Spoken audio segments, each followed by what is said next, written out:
ನನ್ನಜ್ಜ. ಈ ಕವನವನ್ನು ಕೊಟಿಗಾನಹಳ್ಳಿ ರಾಮಯ್ಯ ಅವರು ಬರೆದಿದ್ದಾರೆ. ಇಲ್ಲಿ ಅವರು ತಮ್ಮ ಅಜ್ಜನ ನೆನಪುಗಳನ್ನು ಬಹಳ ಸೊಗಸಾಗಿ ಕಟ್ಟಿಕೊಟ್ಟಿದ್ದಾರೆ. ತನ್ನ ಅಜ್ಜ ಯಾವಾಗಲೂ ಇರಬೇಕು, ಅಜ್ಜ ಹಾಗೂ ಮೊಮ್ಮಗನ ನಡುವಿನ ಬಾಂಧವ್ಯ ನಿತ್ಯವೂ ಮುದ್ದೆಗೊಜ್ಜಿನಂತೆ ಅನ್ಯೋನ್ಯವಾಗಿರಬೇಕು ಎಂದು ಆಶಿಸುತ್ತಾರೆ. ಅಜ್ಜ ಅಂದರೆ ಕೇವಲ ವ್ಯಕ್ತಿಯಲ್ಲ, ಅವರು ಮಳೆಗಾಲದ ಮಳೆ ಮತ್ತು ಕಾಡಿನ ನಿರಂತರ ಶಬ್ದದಂತೆ ಪ್ರಕೃತಿಯ ಒಂದು ಭಾಗ ಎಂದು ಬಣ್ಣಿಸಲಾಗಿದೆ. ಅಜ್ಜ ಹಗಲು ಇರುಳೆನ್ನದೆ ದುಡಿಯುವವರು. ಅರಬಿನ ಮರುಭೂಮಿಯಲ್ಲಿ ಒಂಟೆ ಸಾಗುವಂತೆ ಅವರ ಬದುಕು ಸಾಗುತ್ತದೆ. ಅಜ್ಜ ಬಂದಾಗ ಕೈಗೆ ಸಿಗದ ಚಿನ್ನದ ಮರಳಿನಂತೆ ಅಸ್ಪಷ್ಟವಾದರೂ ಸುಂದರವಾದ ನೆನಪುಗಳು ಮೂಡುತ್ತವೆ. ಕೃಷಿ ಕಾಯಕದ ಬಗ್ಗೆ ಹೇಳುತ್ತಾ ಹೆಗಲ ಮೇಲೆ ನೂಗ ಏರದಿದ್ದರೂ ಅಜ್ಜ ಸದಾ ಕೆಲಸದ ಆಲೋಚನೆಯಲ್ಲಿ ಇರುತ್ತದೆ ಎಂದು ಕವಿ ಹೇಳುತ್ತಾರೆ. ಹೊಲದಲ್ಲಿ ತಂದೂರಿ ಗರಿಕೆಗಳ ಮಧ್ಯೆ ಅಜ್ಜ ಪಟ್ಟ ಶ್ರಮ ಮತ್ತು ಅವರ ಬೆವರಿನ ಹನಿಗಳ ಮಹತ್ವವನ್ನು ಇಲ್ಲಿ ಗುರುತಿಸಲಾಗಿದೆ. ಅಜ್ಜನ ಬದುಕು ಒಂದು ಸುಂದರವಾದ ಹಕ್ಕಿಯ ಹಾರಾಟದಂತೆ ಅಥವಾ ಪಟ್ಟಾಭಿಷೇಕದ ಸಂಭ್ರಮದಂತೆ ಅದ್ಧೂರಿಯಾಗಿ ಕಾಣುತ್ತದೆ. ಅಜ್ಜ ಬಂದಾಗ ಅವರು ಬಿತ್ತುವ ಬೀಜಗಳಂತೆ ಜೀವನದ ಹೊಸ ಪಾಠಗಳು ಮತ್ತು ಸಂಸ್ಕೃತಿ ಮೊಳೆಯುತ್ತವೆ ಎಂಬುದು ಕವನದ ಆಶಯ.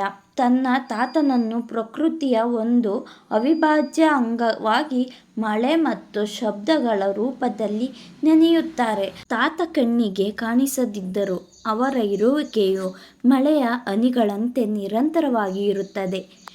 ಒಂಟೆ ಕೊರಳಿನ ಗಂಟೆಯ ಸದ್ದಿನಂತೆ ತಾತನ ನೆನಪುಗಳು ದೂರದಿಂದಲೇ ಕೇಳಿಸುತ್ತವೆ. ತಾತ ಕೇವಲ ವ್ಯಕ್ತಿಯಲ್ಲ, ಅವರು ಒಂದು ಜ್ಞಾನದ ಭಂಡಾರ ಮತ್ತು ಸಂಪ್ರದಾಯದ ಪ್ರತೀಕವಾಗಿದ್ದಾರೆ.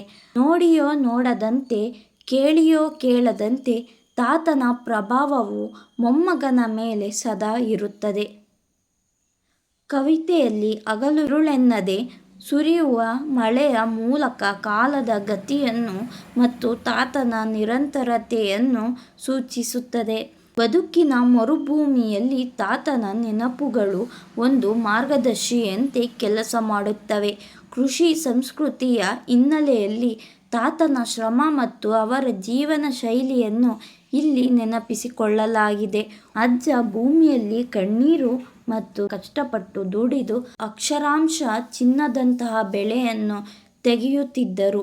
ಬಿತ್ತನೆ ಸಮಯದಲ್ಲಿ ಕೊರಿಗೆಯಿಂದ ಬರುವ ಶಬ್ದ ಒಂದು ರಾಗದಂತೆ ಕೇಳಿಸುತ್ತಿತ್ತು. ಅಜ್ಜ ಬೆಳೆದ ಬೆಳೆ ಕೇವಲ ಕಾಳಲ್ಲ, ಅದು ಹೂವಿನಂತೆ ಅರಳಿ ಸಮಾಜಕ್ಕೆ ಸುಗಂಧ ನೀಡುವ ಮಕರಂದದಂತಿತ್ತು. ಅಜ್ಜನನ್ನು ಒಬ್ಬ ಕುಶಲ ಕೆಲಸಗಾರನಿಗೆ ಹೋಲಿಸಲಾಗಿದೆ. ಅವರು ನಾಡಿನ ಬದುಕನ್ನು ರೂಪಿಸುವ ಮಾಲೀಕನಂತಿದ್ದರು.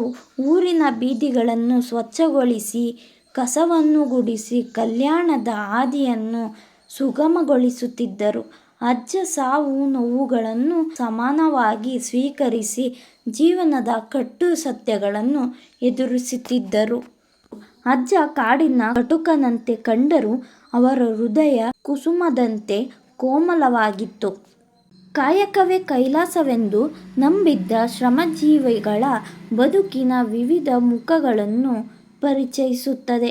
ನಮ್ಮ ಪೂರ್ವಜರು ಭೂಮಿಯನ್ನು ಉತ್ತು ಬಿತ್ತಿ ಮಣ್ಣನ್ನೇ ನಂಬಿ ಬದುಕಿದವರು ಎಂಬುದು ಇಲ್ಲಿ ವ್ಯಕ್ತವಾಗಿದೆ. ಒಂದೊಂದು ಕಾಳು ಬೆಳೆಯಲು ಅವರು ಪಡುವ ಕಷ್ಟ ಮತ್ತು ಭೂಮಿಯ ಮೇಲಣ ಅವರ ಮಮತೆಯನ್ನು ಕವಿ ವರ್ಣಿಸಿದ್ದಾರೆ. ಬದುಕಿನ ಹಾದಿಯಲ್ಲಿ ಎದುರಾಗುವ ಕಷ್ಟ ನಷ್ಟಗಳನ್ನು ಅವರು ಧೈರ್ಯದಿಂದ ಎದುರಿಸುತ್ತಾರೆ. ಸಮಾಜದ ಕಣ್ಣಿಗೆ ಅವರು ಸಾಮಾನ್ಯರಾಗಿ ಕಂಡರೂ ಅವರ ಶ್ರಮದಿಂದಲೇ ನಾಡು ಸಮೃದ್ಧವಾಗಿದೆ. ಇಲ್ಲಿ ಶ್ರಮಿಕ ವರ್ಗದವರನ್ನು ಮೂಲ ರೂವಾರಿಗಳು ಎಂದು ಕರೆಯಲಾಗಿದೆ. ಅವರು ಸ್ವಾರ್ಥವಿಲ್ಲದೆ ದುಡಿಯುವ ಗುಣವನ್ನು ಕವಿತೆ ಎತ್ತಿ ತೋರಿಸುತ್ತದೆ. ಕವಿಯು ಹೂಗಾರ, ಮಾಲಿಗ ಹೀಗೆ ವಿವಿಧ ವೃತ್ತಿಯವರ ಕಾಯಕ ನಿಷ್ಠೆಯನ್ನು ನೆನಪಿಸುತ್ತದೆ. ಒಟ್ಟಾರೆಯಾಗಿ ಈ ಸಾಲುಗಳು ಶ್ರಮದ ಗೌರವವನ್ನು ಎತ್ತಿ ಹಿಡಿಯುತ್ತದೆ. ದುಡಿಮೆಯ ಜೀವನದ ಸೌಂದರ್ಯ ಮತ್ತು ಅದುವೇ ನಿಜವಾದ ಪೂಜೆ ಎಂಬುದು ಈ ಕವಿತೆ ಹೇಳುತ್ತದೆ.